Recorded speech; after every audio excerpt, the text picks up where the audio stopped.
Hello, Fairmount. It's Pastor Lindsay coming to you from this winter wonderland. I love snowstorms so very much.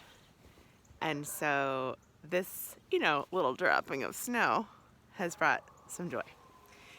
This summer, you can see our whole house here, or the back of our house.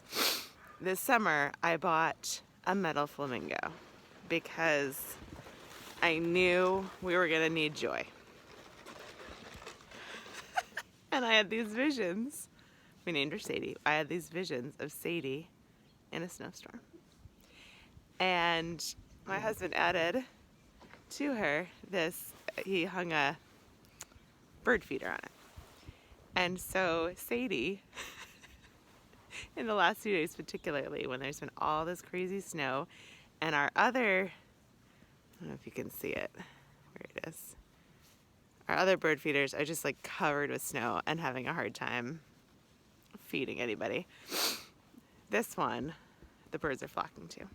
And so Sadie, our pink flamingo, has been for me in the last few days such a sign of hospitality.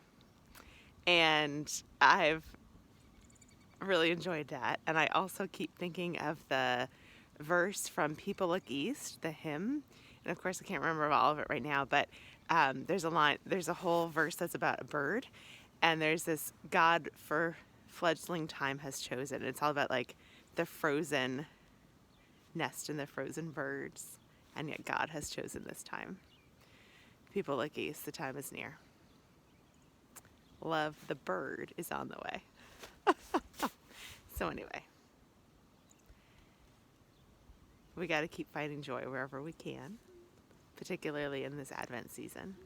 So I hope that you have found some signs of hospitality in your own life. Maybe you are the sign of hospitality for others, even if you can't be right near them. Maybe you're sending cards, maybe you're dropping things off, door dashing, whatever it is. I hope you find some hospitality. Happy Advent. Oh, look, the bird came.